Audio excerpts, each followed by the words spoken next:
sobre la reencarnación. Yo hasta este momento la reencarnación la entendía, porque claro, no he vivido la experiencia evidente. Entonces muchas de las cosas que sabemos son porque nos las han explicado, porque las hemos leído, etcétera. Y luego te entra algo y realmente dices, esto me va en este momento, yo entiendo de que es así. El corazón te dice, ahí sí.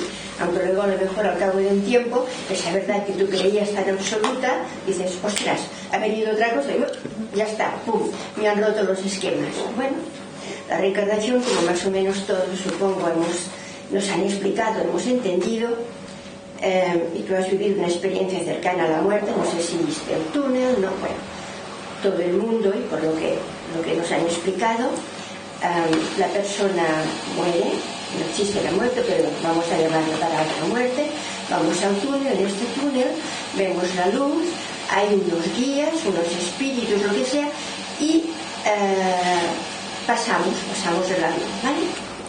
Hace poco, una semana, 15 días, me parece que me viste, se lo di a Mari Carmen, me llega unos amigos, me dicen, oye, me ha llegado este escrito, léetelo, a ver qué te parece. Y si te vas a cabrear. Empecé a leer y evidentemente, ¡ostras! ¡Pum, pum, pum, pum! ¿Qué pasa aquí? Lo siguiente. Explica, es escrito por un americano que se llama Greg, no me acuerdo qué, Greg... Bueno. Es igual, no importa.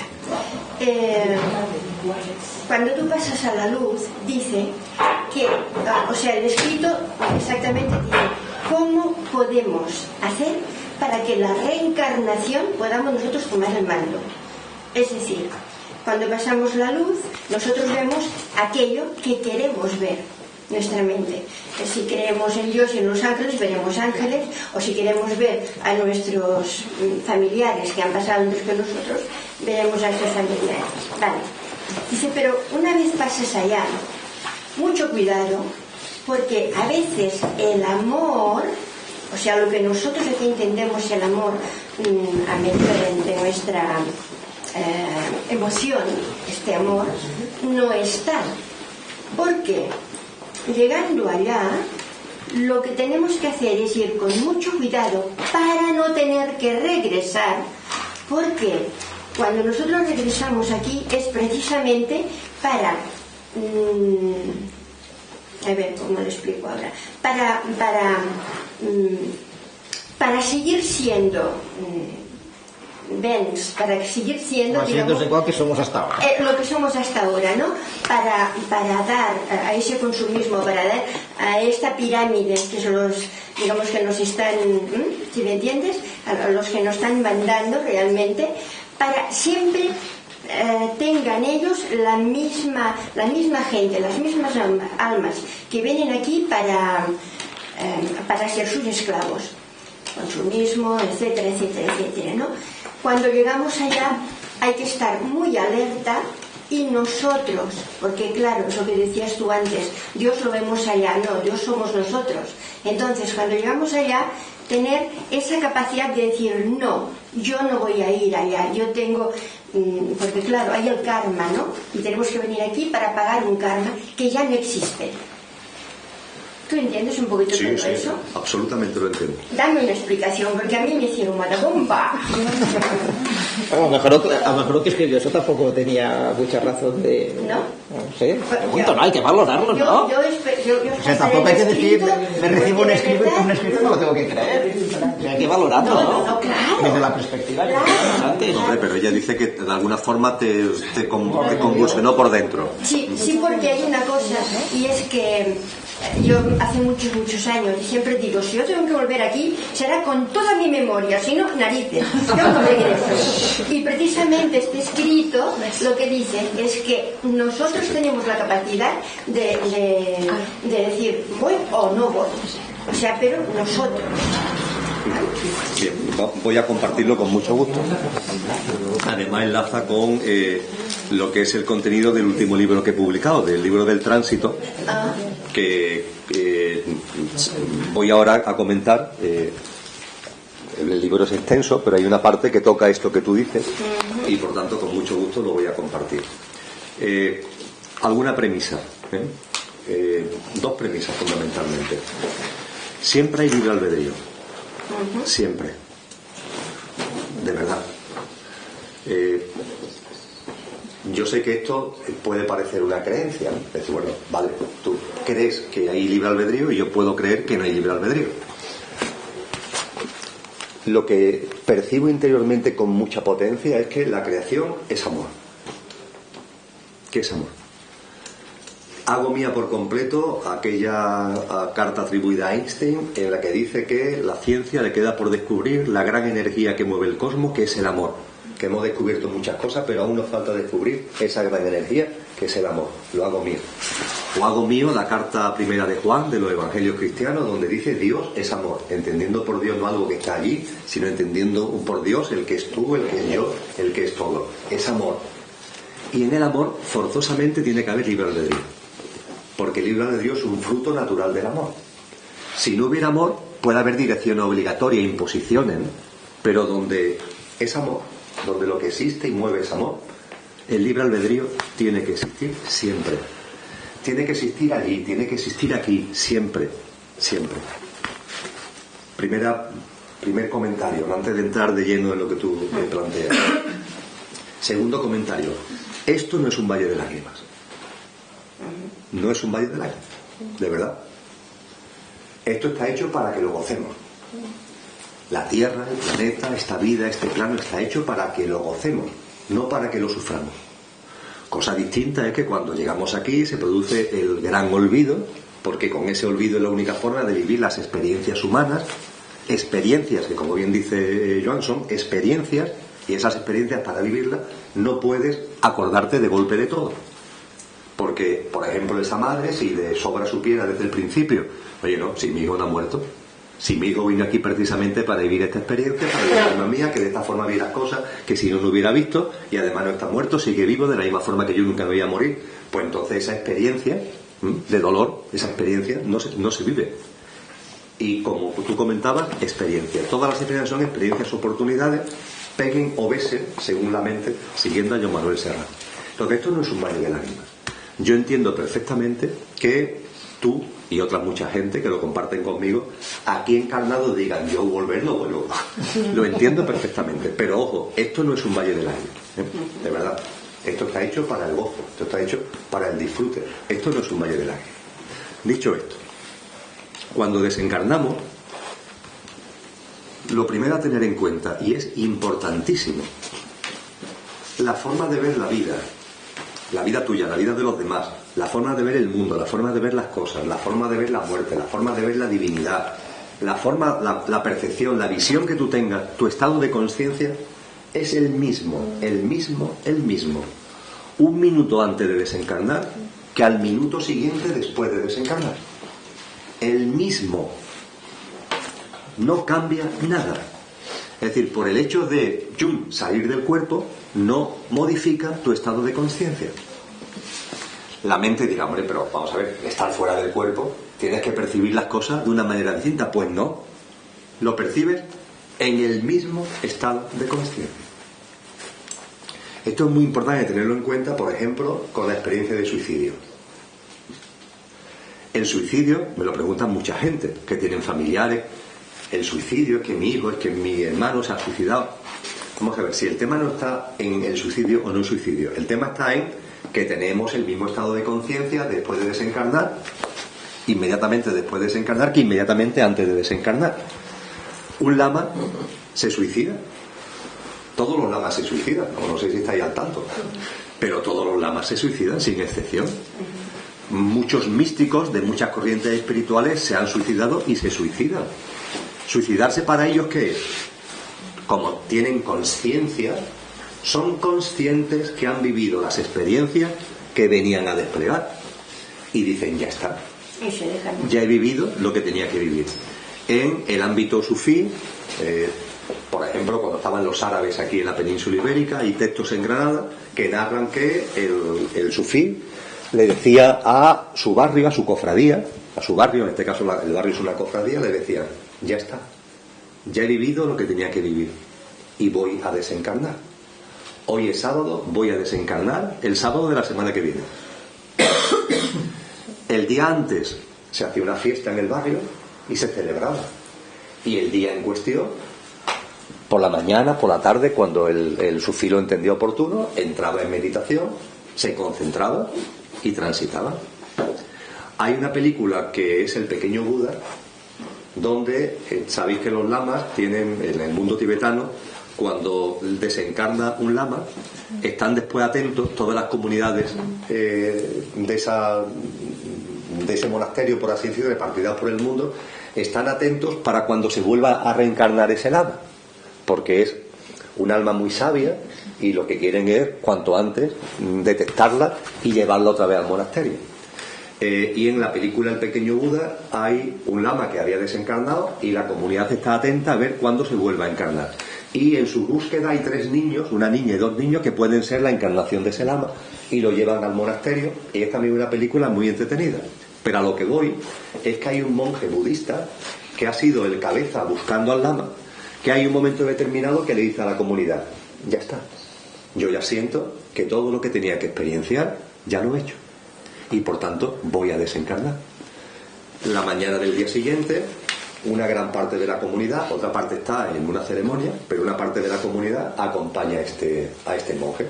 Y este monje lo que hace es, se pone en la posición de loto que ellos utilizan y se suicida. ¿Cómo se suicida? Pues cierra los ojos, respira, poco a poco va parando su respiración, pero muy tranquilamente. La respiración se va haciendo más lenta, más pausada, más pausada.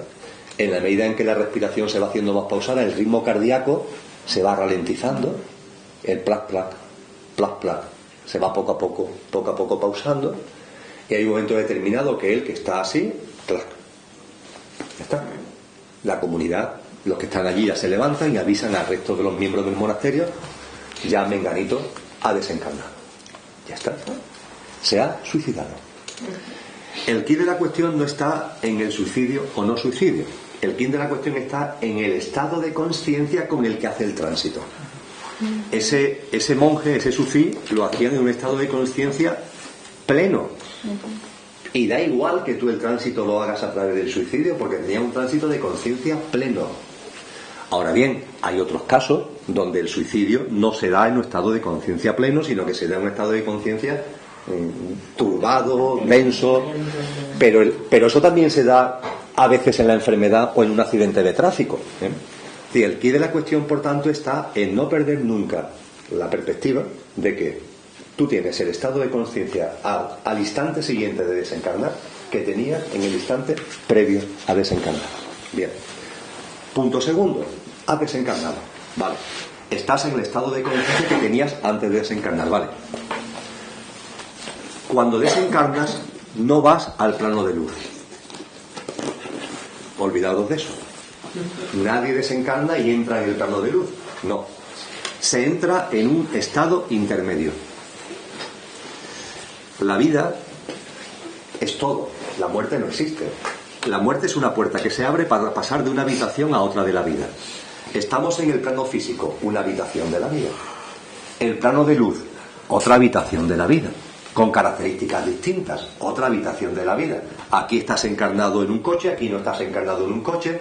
Las leyes, entre comillas, son distintas, pero es una habitación de la vida y esto es otra habitación de la vida.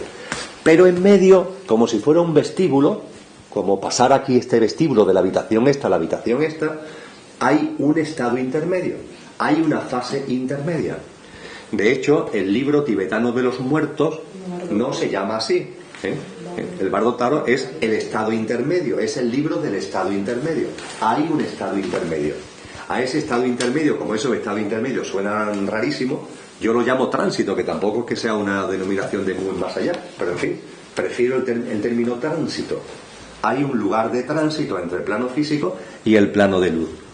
En las corrientes religiosas esto lo saben de sobra, o lo han sabido, porque ya lo han olvidado incluso. Lo que pasa es que las corrientes religiosas todo lo llenan de carga y de culpa y de lío. Y esto, por ejemplo, en el catolicismo lo han llamado purgatorio. Y están con el lío de la culpa. Vamos a descargar todo esto, pero ellos hablan de un estado intermedio entre la tierra y el cielo hay un estado intermedio que es el denominado purgatorio. ¿Qué es esto del tránsito, el estado intermedio, el purgatorio, como lo queramos llamar? Es muy sencillo. Desde la habitación del plano físico a la habitación del plano de luz hay una fase intermedia por la que tienes que pasar y en donde tu estado de conciencia o es o tiene que evolucionar a ser, es decir, o lo es ya, porque puede ser que ya cuando lo desencarne ya sea, o dentro del tránsito vives experiencias para que lo sea, para cumplir, permitidme que lo diga coloquialmente, dos requisitos que son indispensables para llegar al túnel de luz y pasar al plano de luz. Dos requisitos. Los dos requisitos de verdad están chupados.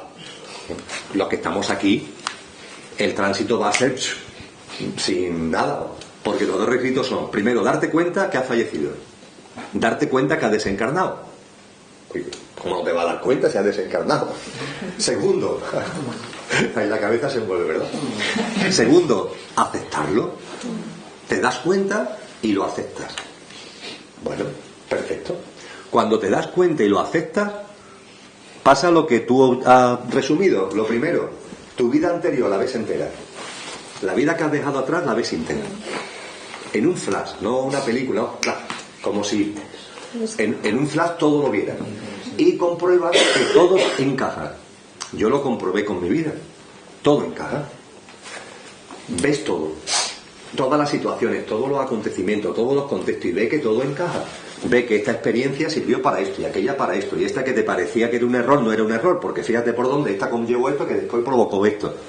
Y te das cuenta que todo en cada momento has hecho lo que correspondía en tu estado de conciencia, has ido viviendo experiencias y todas han tenido después una concadenación que finalmente te han llevado al estado de conciencia que tienes actualmente. Eso te llega como una comprensión, ¿no? Una comprensión y ves, es que lo ves tu vida, es que la ves. No sé explicártelo, pero es así, es que la ves. Ves los acontecimientos, ves las escenas y ves que todo tiene sentido. Por ejemplo, lo que te contaba antes, de la aceptación, lo desea, de entender que los hermanos de Siria están haciendo su trabajo y entender que están en la fase del amor, es la comprensión de lo que está diciendo Emilio. Yo lo vi en mi vida, en la vida y se ve en la vida que tú has dejado atrás. Inmediatamente a continuación, ella lo ha dicho, empiezas a ver que no estás solo, que estás acompañado. Empiezas a ver figuras de luz, seres de luz que están allí contigo. ¿Esos seres de luz quiénes son? Pues, por ejemplo, conductores, diferenciando entre coche y conductor, conductores que encarnaron en seres queridos tuyos y que desencarnaron antes y que están en el plano de luz y vienen al tránsito a recogerte. No sé, son educados y salen a la puerta y dicen: venga, ven para acá, y te acompañan en el tránsito. Pero allí también te encuentras con lo que tú puedes entender como guías espirituales, como referencias espirituales que tú puedas tener, también están allí como seres de luz acompañándote.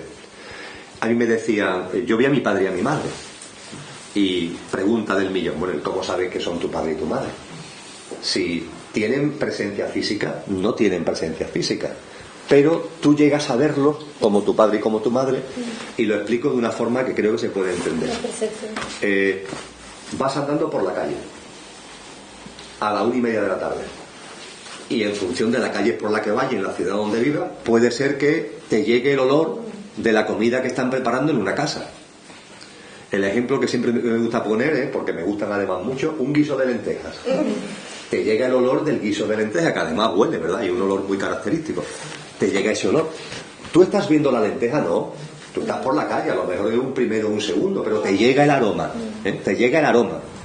Pero al llegarte el aroma, ¡plac!, tú ves las lentejas. Las ves. En la mente aparece la imagen de las lentejas. En el tránsito ya no está la mente, el yo físico, mental y emocional ha quedado aquí, pero está la conciencia. Y en conciencia pasa lo mismo, te llega ese aroma, al estar ahí esas figuras de luz, la vibración, la presencia, te llega un algo que dicen: son ellos. Mejor dicho, no son mi padre y mi madre, sino los conductores, como queramos llamarlo, que encarnaron en mi padre y mi madre. Y los ves. Y además hay una comunicación en paz y en armonía, y sientes que te están acompañando al túnel de luz, y tú por ese túnel de luz pasas y ya estás en el plano de luz. Esto es lo que vive la inmensa mayoría de los seres humanos, pero no todos. pero no todo. Depende del estado de conciencia. Una parte muy, exactamente, una parte muy importante la viven así, pero no todo. Es decir, que tú, cuando desencarnes, en tu estado de conciencia, como me pasó a mí, te vas a dar cuenta de que yo estoy aquí y mi cuerpo está ahí, en el hospital, en la UCI, y está. Y a partir de ahí lo vas a aceptar. Oye, mira, ha llegado el momento, he desencarnado, vas a ver tu vida entera, vas a ver que estás acompañado y pasas al túnel de luz. Mi experiencia duró aproximadamente 2 horas y yo estaba ya en el túnel de luz metido cuando volví. Ya estaba en el túnel de luz. Es un fluir. Hay personas conscientes, en estado de conciencia, que no obstante dicen: yo quiero despedirme. Yo no sentí esa necesidad, la verdad, pero la podía haber sentido.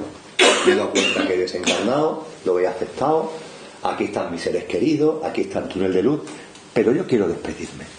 Yo quiero ir a ver a mi hijo, a mi hija, a la que fue mi pareja, y quiero despedirme. Y además hay muchos que lo hacen. Hay muchos que lo hacen. No están ni mucho menos atormentados, no, están en plena paz, en plena armonía, pero quieren despedirse. Por ejemplo, lo hacen en los sueños. Cuando tú estás dormido se acercan y en el oído se despiden de ti. Tú después, a la mañana siguiente, no vas a recordar nada. Me refiero al que está dormido, a la que está dormida. Pero la paz la va a tener dentro. No lo vas a recordar, pero como te ha estado hablando y te ha estado diciendo: estoy bien, estate tranquilo, estate tranquila, esto es maravilloso, etcétera, etcétera, eso se mete dentro. Y esa persona al día siguiente, cuando se levanta, no sabe por qué, empieza a percibir de un modo distinto el fallecimiento recientísimo de su ser querido. Pero eso pasa en el tránsito, no cuando has pasado la puerta. No, estamos en el tránsito todavía. Estamos todavía en el tránsito, y tenemos que seguir un poquito en el tránsito. Esto en definitiva es, vamos a decirlo así, lo frecuente en el tránsito. Ahora bien, en el tránsito puede ser que por tu estado de conciencia, primero, no te des cuenta que has desencarnado. No te das cuenta que has desencarnado, lo cual es tremendo, ¿no? Fácil explicarlo. La película El sexto sentido. Bruce Willis, el psicólogo, que está atendiendo a un niño que ve muertos. Este niño está como una cabra. Y yo, que soy psicólogo, le doy asistencia porque el chaval está fatal. Final de la película, él se da cuenta de la realidad. El niño ve muertos y precisamente lo ve a él y se relaciona con él porque él, Bruce Willis, está muerto. Pero qué trabajito le cuesta a este hombre darse cuenta que está muerto. Tiene que vivir experiencias, porque en su estado de conciencia no cumplía ese requisito. Bueno, pues no pasa nada, tú en el tránsito vives experiencias hasta que te das cuenta. Esto es tremendo porque los que más saben de estas cosas explican que aunque no tenemos cuerpo, que no lo tenemos, generamos una especie de doble corpóreo, que es como algo más sutil, pero que al que ha desencarnado le da la sensación de seguir teniendo algo físico y se sigue moviendo por aquí como si tal cosa. Intenta seguir en su casa, en su trabajo, con sus amigos, igual que le pasa a Bruce Willis, y que sigue en su casa, se cree que está trabajando, y además, ante las cosas evidentes de que, oye, no te das cuenta que no estás vivo, le busca siempre una explicación. En el caso de la película El sexto sentido, se pone especialmente de manifiesto en la relación de Bruce Willis con su mujer. Vamos, si es que estás muerto, tu mujer no te ve. Bueno, pues la película entera, verla de verdad, porque es magnífica, la película entera, él siempre lo que cree es que la mujer está enfadada con él. Que se ha enfadado conmigo, porque es verdad que él siempre, y también ahora, es decir, lo hacía de vivo y lo sigue haciendo, siempre llega tarde, porque siempre tiene mucho trabajo, siempre va a deshora. Déjame que termine ahora ya, para que complete. Pedía permiso para después. Para que complete el esquema. Hay un momento, sin embargo, en la película donde por las experiencias que está viviendo, se da cuenta. Y eso sí, al darse cuenta lo acepta. No tiene en la película, en cuanto que se da cuenta lo acepta. Y se despide de la mujer, que es una escena emotivísima ya en el tramo final de la película, donde, aconsejado por el niño, dice: oye, para despedirte de ella, acércate en sueños. Entonces él le dice una cosa, no me recuerdo las palabras textuales, pero es una despedida muy bella, de mucho amor, y le dice: mira, yo ya me voy. Y entonces sí, pasa el túnel de luz. Se ha dado cuenta y lo ha aceptado. Pero hay personas, como Bruce Willis, el psicólogo este que interpreta a Bruce Willis, que le cuesta trabajo darse cuenta que ha muerto. Finalmente, la realidad se impone y te das cuenta. Puedes tardar un poquito más, un poquito menos, pero te das cuenta. Porque antes o después la realidad se impone. Bien. Una vez que te has dado cuenta, ¿lo aceptas o no lo aceptas? Bruce Willis lo acepta. Perfecto. Pero hay gente que no lo acepta. Porque de algún modo consideran, entienden, sienten que tienen que seguir actuando, interactuando con el mundo físico. Hay algo que en lugar de llevarlos hacia el túnel de luz, los sigue manteniendo en una voluntad de conexión con el mundo físico. Me gusta poner el ejemplo de una cometa. Estas cometas que tiramos al aire en la playa o en el campo, no sé si la habéis hecho alguna vez, pero la habéis visto. Entonces, cuando tiramos una cometa, la cometa ya está volando, pero hay una cuerda que la ata aquí. Bruce Willis o esa persona, los que están en el tránsito ya son como cometas, ya están volando, ya están fuera de este plano. Pero cuando no aceptas, cuando te has dado cuenta que ha desencarnado pero no lo aceptas, es como si hubiera una cuerda que te sigue atando aquí. Y esa cuerda, o esas cuerdas, pueden ser de dos grandes tipos: o apegos o miedo. O apegos o miedo. Empezamos con brevedad por los apegos. ¿Apegos a qué? Hay dos grandes tipos de apegos: los apegos de placer y los apegos de sufrimiento. Y atan la cuerda, es mucho más fuerte y más difícil de romper cuando son de sufrimiento que cuando son de placer. Yo tuve ocasión de conocer a través de un amigo mío que ve a personas que están en tránsito y entre comillas acude donde lo llaman para asistir, como una persona de Bilbao que había muerto en Sevilla se había quedado porque una vez que se da cuenta que ha muerto, pasa por la calle, donde además él tuvo un infarto de miocardio en esa calle, pasa por la calle una chica, dice, lo explicaba así, este señor ya estaba muerto, y lo explicaba diciendo, mira, yo tardé en darme cuenta, estuve 5 o 6 días creyéndome que no había muerto, y era un comercial que había venido de Sevilla a Bilbao, tenía el hotel en Alameda de Hércules, y en una calle que da a la Alameda, amor de Dios, tuvo un infarto, eso después lo pudimos comprobar, y murió en el infarto. Cuando llegó el 061 había muerto. Bueno, pues él dice que primero tardó en darse cuenta y que él se empeñaba en volver al hotel, en seguir yendo a donde vendía los productos, a los que tenía que venderle, pero en fin, que al final, aunque buscaba excusas, pero ya se dio cuenta que no, que es que lo que le había pasado es que había desencarnado. Y entonces me quedé confuso. Dice, en ese momento pasó una chica por la calle y yo en mi confusión, la chica esta me gustó y me fui con ella, la seguí, y la chica entró en una peluquería y yo entré en la peluquería. Y allí había muchas mujeres y otras chicas más que trabajaban allí, y yo me sentí allí muy a gusto y me senté, y además cuando terminó la jornada laboral las chicas se duchaban allí porque hay 2 duchas, entonces yo con la que me gustaba me meto en la ducha y además la toco, la manoseo, le intento quitar el jabón a ver si puedo. Esto no lo contaba porque la dueña de la peluquería llamó a mi amigo Antonio, porque en las peluquerías estaban pasando cosas muy raras. No, esto es verídico, ¿eh? Los peines iban de unos para otros, las luces se encendían y se apagaban, las sillas se movían solas. Conclusión, se estaba quedando sin clientela. Y aunque la dueña no era muy porquera de este tipo de cosas, estaba ya desesperada, y fue por lo que buscó a Antonio. Y Antonio, que tiene mucha práctica en esto, fue el que una vez allí, con las 3 chicas y la dueña, se sienta en medio de la sala, capta la presencia de este señor de Bilbao y mantiene esta interlocución con él. Cuando Antonio cuenta lo que, porque claro, él escucha al de Bilbao, lo demás no. Cuando él cuenta lo que está ocurriendo, una de las chicas empieza a dar gritos despavorida, porque dice, yo es que lo estaba sintiendo, soy yo, es a mí la que me manosea. Dice, con razón se me queda tanto el jabón, que yo no lo entendía. Digo, pero ¿por qué se me queda tanto el jabón? Oye, meter a un vasco que se vaya, tienes un...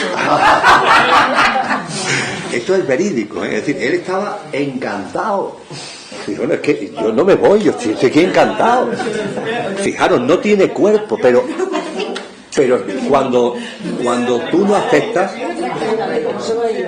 mira, cuando tú no aceptas, empiezas a desarrollar unas habilidades para intentar seguir en conexión con este plano. Habilidades de encender luces, apagar luces, mover cosas, y tú mismo intentas de alguna forma seguir interactuando. una gran parte de los denominados fenómenos parapsicológicos tienen que ver con esto. Es esto. Bien. Yo creo que vosotras tenéis mucha información al respecto, porque está ahí todo el tiempo. Yo he experimentado eso hoy, o sea, lo que estás explicando para mí es tan real, por eso yo te voy diciendo así. Entonces, este señor finalmente tardó 48 horas, 2 días, pero una vez que ya se le explica, mira, has desencarnado, mira en tu entorno, seguro que hay seres de luz, de seres queridos que están ahí esperando que los veas, porque estás tan obcecado que no los ves. Es verdad, una obcecación inconsciencia, estás obcecado, no los ves. Ese plano, el plano de luz es un plano maravilloso, de paz, de armonía. Deja ya esto, venga, suelta. Tardó 2 o 3 días y se fue. Me imagino que se despediría en condición. Esto es una cuerda de placer, es un ejemplo de cuerda de placer. Esta persona, la cometa que estaba ahí ya, la ataba esa cuerda de placer. Pero las cuerdas que cuestan más romper son las de sufrimiento. Cuando hay cosas sentimientos de culpa, sentimientos de cosas que has hecho mal, sentimientos de dolor ocasionado a los otros, sentimientos del dolor que puede estar ocasionando tu muerte a los que has dejado atrás. Eso ata mucho más. De ahí la importancia que tiene que los seres queridos que nos quedamos aquí despidamos con amor a los que se están yendo, que le transmitamos tranquilidad, armonía, incluso que le transmitamos el recuerdo de que han muerto, que a veces algunos no se dan cuenta. No sé, en la tradición católica se hacen misas. Se hace misa a la semana, o al mes, o a los 6 meses, o al año, o a los 2 años. Dice, bueno, pero una misa a los 2 años, qué barbaridad. Oye, mira, vete a saber. Porque cada vez que se hace una cosa de esa es un recuerdo para el que anda por ahí. Oye, que estás muerto, acéptalo, vete ya, tranquilo, vete. Es un mensaje el que estamos dando. Hay gente que esto lo ven, que lo siente, y aquí en Barcelona hay un grupo de personas que hacen esto, es decir, que contactan con gente que están en tránsito y respetando siempre el libre albedrío, siempre, porque el libre albedrío es fundamental, pero en fin, colaboran haciéndole ver lo que debería ser evidente, pero sin embargo no lo es. Es más, puede darse el caso de que pasa el tiempo, entre comillas, pasan los años, pasan décadas, pasan siglos, y esa persona sigue sin aceptar que ha desencarnado. A partir de ahí se produce un fenómeno que es excepcional, pero se produce. Digo excepcional en cuanto que es muy minoritario. Y es que se vuelve a encarnar desde el tránsito. Es una cosa muy minoritaria, pero se da. El estado de conciencia está tan apegado a lo material, es tan denso, que no avanza. Y hay un momento concreto en el que se encarna desde el propio tránsito. Vuelves a nacer, una reencarnación como otra cualquiera, vuelves a nacer, pero desde el tránsito. Claro, la persona que vuelve a nacer, habiendo reencarnado desde el tránsito, su estado de conciencia es muy denso. Esto está ayudando a explicar hoy día, en algunos ámbitos de la psicología, los fenómenos de la psicopatía. Es decir, los fenómenos de personas que disfrutan haciendo sufrir a los demás, que no tienen ninguna capacidad de empatía con el resto. Puede ser que sean precisamente encarnaciones que ni siquiera han pasado al túnel de luz para vivir la experiencia de volver a estar en la luz, y que encarnan desde el propio tránsito, y el estado de conciencia es muy denso. La evolución siempre es posible, e incluso para este que se ha vuelto a encarnar con un estado tan denso, es posible que una experiencia que le sirvan para por fin avanzar en su estado de conciencia. No sé, por ejemplo, algo tan elemental como que una persona que está viviendo ese estado de conciencia tan denso, imaginaros que por fin se enamora de alguien. Eso rompe los esquemas de una persona que no tiene ninguna capacidad de empatía, que no tiene capacidad de relación con los demás, de que eso, el sufrimiento porque todo soy yo y todo es para mí. Simplemente el hecho de enamorarse de una persona ya desbloquea la situación. No es que de pronto lo vaya a lanzar conciencialmente, pero es un avance muy importante ante su situación. Pero lo cierto es que incluso desde el tránsito se puede reencarnar. Pero nos vamos ahora a la mayoría. Y la mayoría es que desencarna, te das cuenta que ha desencarnado, lo aceptas, ves tu vida, ves los seres que te acompañan y pasas el túnel de luz. ¿Tenemos algún dato del tanto por ciento de personas que fluyen o que le cuesta más trabajo? ¿Tenemos algún dato? De lo mucho que busqué cuando estaba escribiendo este texto, solamente encontré una cosa que, en fin, la comento no porque sea la verdad del barquero, pero puede dar una pista.